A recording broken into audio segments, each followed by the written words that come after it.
So, when did counseling stop being about problem solving? Well, not anymore. Introducing solution-focused counseling with the unlicensed counselor. And now, here's your host, Steve Moak. Well, hello and welcome to another episode of The Unlicensed Counselor. My name is Steve Moak. I am the Unlicensed Counselor, and as always, so grateful to be here in studio with our friends as well on this beautiful, steamy, hot Scottsdale, Arizona day. Hey, I am fired up. We've had some guests in studio the last 2 weeks. It's good to just be back in the chair myself.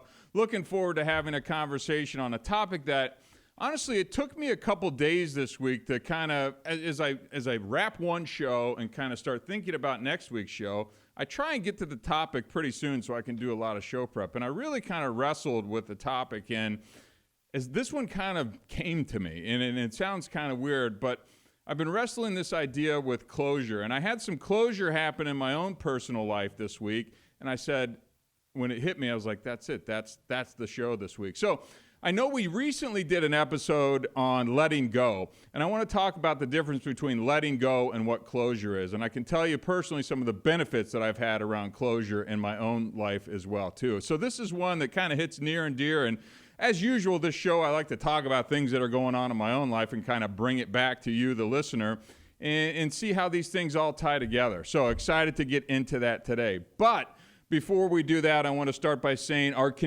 thank you to our continued sponsors. First, our friends over at BetterDrugTest.com. Look, you've heard me talk about drug and alcohol testing, how important it is for prevention and detection. If you need an at-home drug or alcohol screen, go to BetterDrugTest.com. They are the industry leader. This is what some of the leading outpatient and treatment centers in the U.S. send their clients home with because they know they can trust these results. So go to BetterDrugTest.com. And again, thank you for them for continuing to sponsor our show.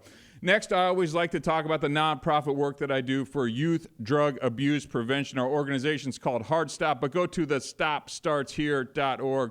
Go right now, parents, I'm talking to you. School year just started. We have a parents prevention playbook that I co-authored that is all about how to keep your son or daughter from ever starting to use drugs. That is the only way that I've seen be 100% effective in never having an addict as a son or daughter in your life. Go to the StopStartsHere.org. And again, new sponsor alert.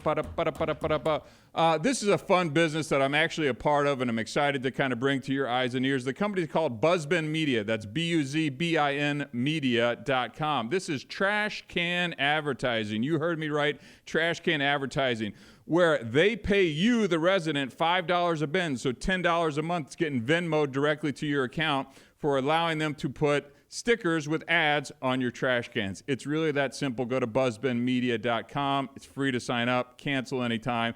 They send out the decals directly to your front door. Pretty straightforward and easy. So go ahead and sign up at buzzbinmedia.com.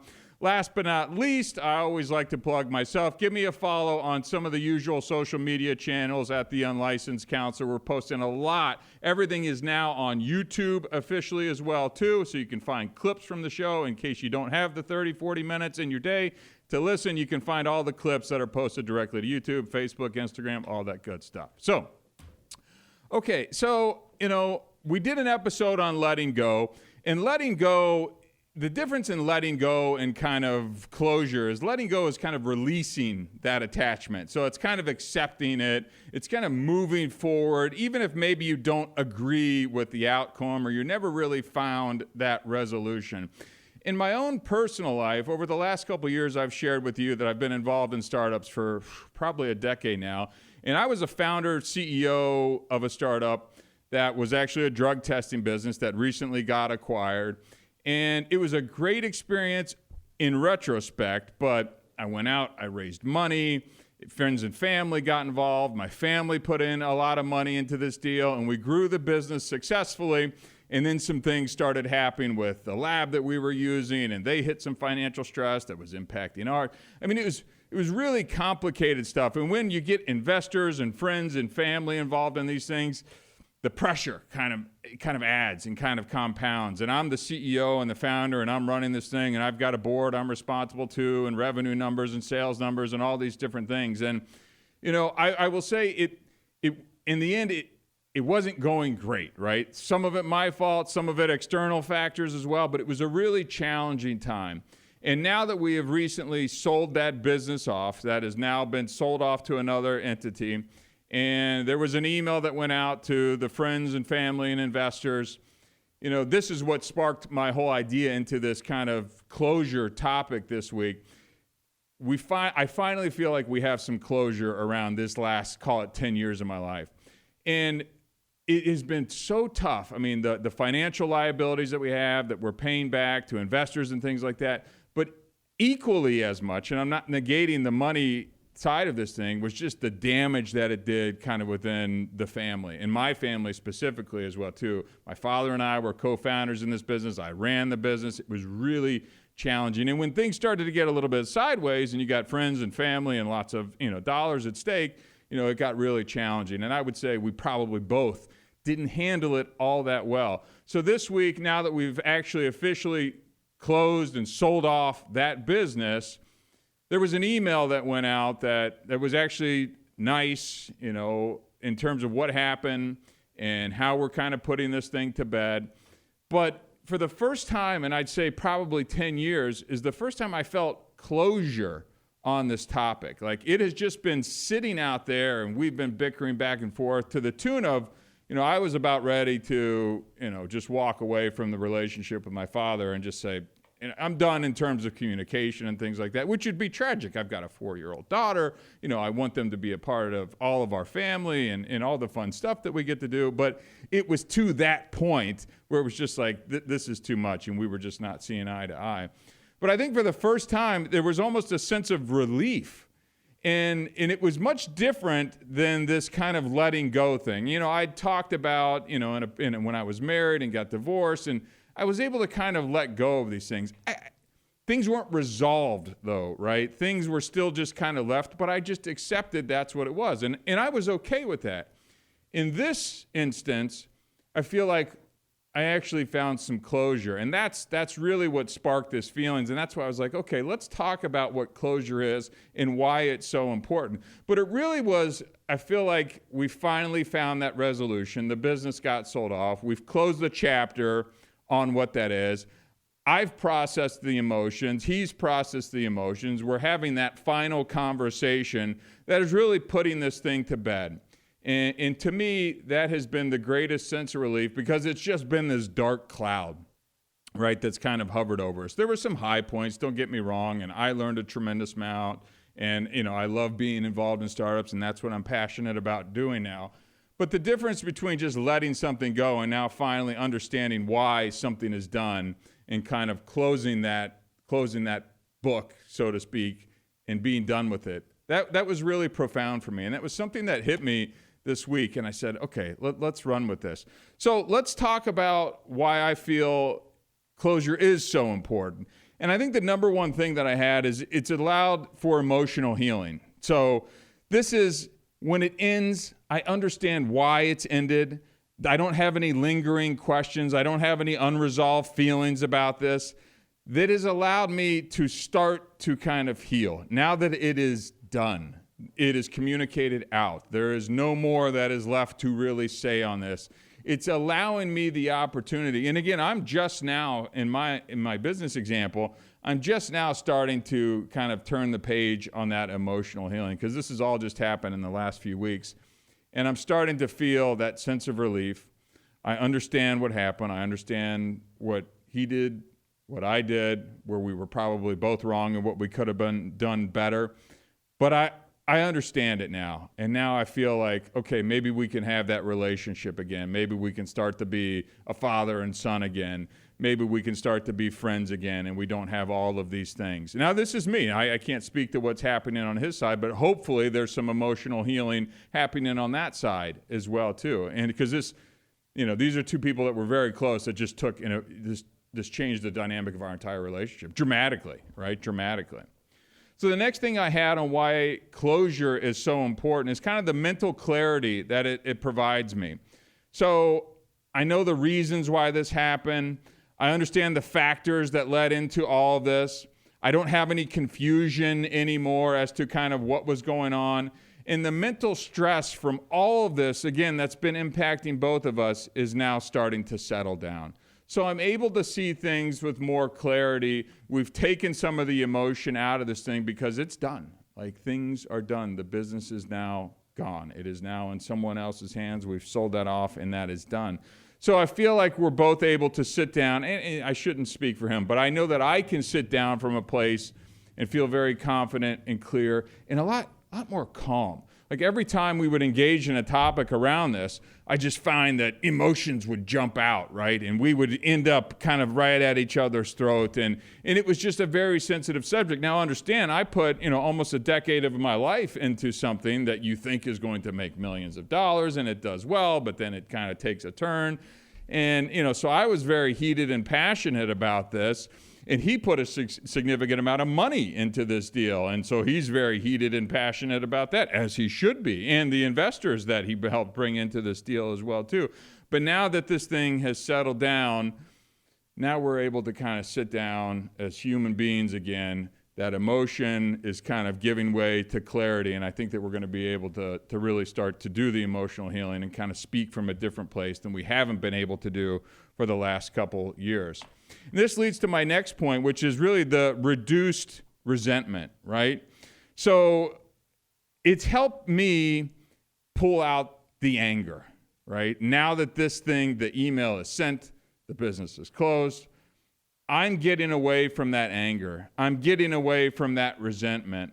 I'm understanding their perspective a little bit better because, again, as I was just saying, the emotions that were attached to this weren't letting me see very clearly, what was going on from his side of the table. Those negative emotions were definitely affecting our relationship, and I couldn't see through it. I was too deep into this, and now I think this resentment is starting to settle. It's not done, but I know I can already feel it just kind of taking down. And if it was a 10, now it's at a 6. And I think by next week it'll be at a 4. And then the week after it'll be at a 2. And now, again, that's going to give way to hopefully kind of closing that chapter and starting a friendship, father-son thing again as well, too, which I'm looking forward to. And I would assume he is as well, too, because that's been the dynamic of our relationship forever. But there's a lot of lessons learned. We can probably do another episode just on family business, and I can give you lessons learned from there, too. A lot of pros, a lot of cons, a lot of things I would do differently, but we'll save that for another time. So next up on my list is personal growth. So, again, reasons why important is closure. So I feel like we all understand what went wrong, right? I analyzed what went wrong. I've learned the lessons from this. I think he's learned the lessons from this. Now I'm able to kind of see the personal growth. I was frustrated. My ego was hurt. Things didn't go as well as I'd hoped to. But I found myself, I was stuck. I was stuck in regret. I was stuck in anger. I was stuck in frustration. And now I feel like I'm ready to kind of take those lessons learned and now move forward. I think that there's a real opportunity for personal growth. I've already been on that personal growth path, but I think this finality of the closure that's finally happening is kind of giving me new life of, okay, accept it. That is done. That is done. It is public knowledge now. That business is, gone. Let's move forward. And there's just something about that there's no gray area anymore that I think is really helping push me forward into this new kind of personal growth mentality. Now, the next thing on my list was, this idea of preventing repetition, of just jumping into something again and having the ability to, make all the same mistakes over again. Getting closure on these past experiences has really helped me recognize and change some of the behaviors and hopefully preventing some of the same mistakes from happening. And again, I was on the phone with a fraternity brother of mine last night, and we were talking about other ventures and things like that, and a founder that we were working with, and it was like he gets really hot and maybe lashes out a little bit more than we should. And it was funny, we're 45 years old now, and this gentleman is a little bit younger, and we both said, yeah, I think we used to do that too, right? I think we used to kind of respond and react and feel like you had to control everything. I don't know if it was the ego. It just felt like you had to do that when you're a young CEO and kind of establish yourself. And it was like, Yeah. And now we're 45 plus, we've had good careers, but, still trying to hit that home run. It's like, yeah, we just don't operate like that anymore. And I think that's that learning curve in preventing doing that same type of behavior because we just found it to be unsuccessful, right? So it was just little insights from that. But this idea of closure, I think, was really good. And honestly, it was an email going out. It was like a tangible thing that got sent out to everybody, investors and friends and family. It was like, okay, the business is sold, and it's done.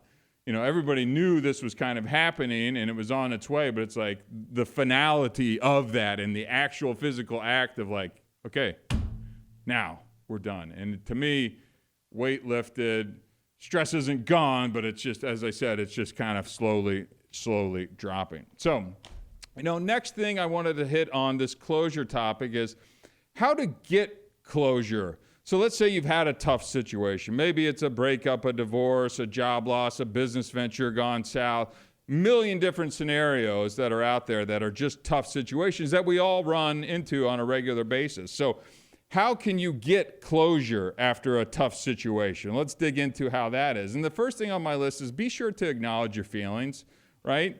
Whether that's journalism, that's a good word, Steve, journaling, whatever it is, accept the fact that you've got a lot of feelings wrapped up in this. And you've got to be able to stare those in the face and accept that, okay, I'm angry, I'm sad, I'm mad, I'm all these things all at the same time.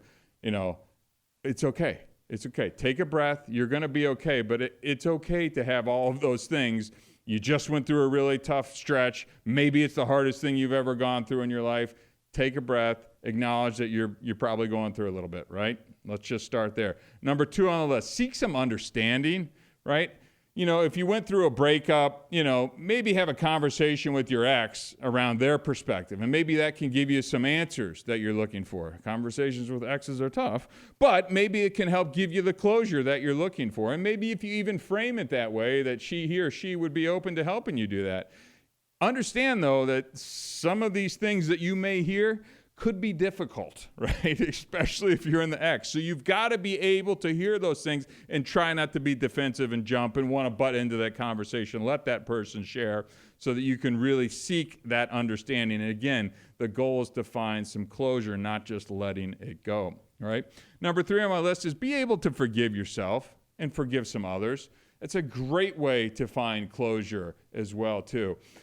Forgiveness is an underrated skill, and I think it's one that doesn't get talked enough about on podcasts. In fact, I probably need to make a mental note of forgiveness being such an important thing, more for myself than for forgiving the person. When I have found that I have and I'm not saying I need to verbally forgive them, but maybe on my own, I'm like, I'm forgiving you. I find that I behave differently. I find that I soften a little bit, and that's a really... As a guy who's kind of been a hard ass, a lot of his life, like I find that when I just kind of mentally forgive someone, and verbally might even be better, but sometimes that's hard for me. But if I can just say, I understand where they came from, I don't blame you, I forgive you, it changes things, right? It changes things, and it kind of helps get that burden, that guilt, that anger off of me. And I find that to be really beneficial. Next up, and I say this phrase all the time on The Unlicensed Counselor. Again, you know me, I'm a person in long-term recovery from drug and alcohol addiction. Acceptance is the answer. And in this case, accept the unchangeable, right? Accept that you lost that loved one. Accept that that business venture is gone. Accept that you didn't get that position. Accept the thing that you're never going to be able to change. And that situation is what it is. And the sooner you start thinking like this, the faster you're going to be able to start moving forward through this, right? That's going to get you closer to that closure. And that closure, again, is where this relief that I'm telling you that I felt over the last week, because things are over. I've accepted that. It is what it is now. Now it's time to move on, right? So accept the unchangeable. I think it's I think it's okay, too. This next thing I had on my list is to engage in some type of ritual. Do you need to send a letter? Do you need to write a letter and burn it? They do this in rehab and treatment centers all the time. If you got all these different things from your past that are kind of haunting you and you can't let go, you literally write them out, go over to the bonfire, torch the thing, and it's very symbolic or emblematic of kind of releasing these things out into the wild. Find something that is ritual for you. Tear up a piece of paper, make a video, delete it. Do whatever you need to do to kind of help get that closure. And again, make it a thing, a tangible thing. I do like the idea that it's a tangible thing. Like the email that I was talking about that got sent, it's like, it's done. That is communicated out. The send button was hit. There's no more worrying about what could be, what anybody, it's done. All right, that is the finality that really has helped me. All right, 2 more things on my how to get closure after a tough situation list is really set some boundaries, right? So, now we don't want to repeat these same type of things over and over again. So if we can find a way to set some boundaries to not let those things creep back into your life, I think it's a really healthy thing to do. I'll talk to my dad and be like, look, what happened. I'm okay to discuss these things, but I'd rather not get into the weeds on this. I want our relationship to kind of be more father-son friends going forward.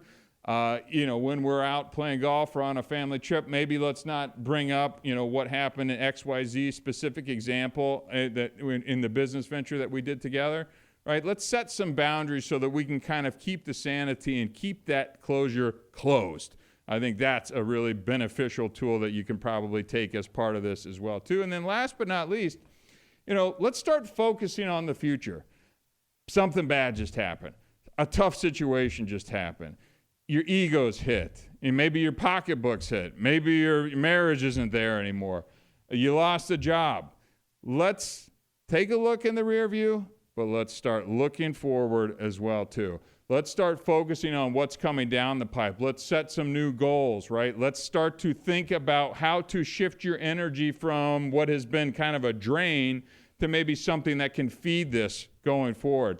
And I think the less that you're looking in the rearview mirror and the more you start focusing your energy forward, you're going to find that closure and getting on with this is really going to start to propel you forward. And look, there are a lot of benefits to this. If you can start to find this closure that I'm talking about, you're going to get some emotional freedom. You're going to have increased mental clarity. You're going to have less stress and anxiety. By the way, you're going to improve your relationships. I'm looking forward in my example to having kind of reverting back to a father-son relationship than kind of this adversarial, co-founder stress that we'd had for almost a decade. That I'm not going to say we wasted a decade of, being a father and son together, but it was borderline.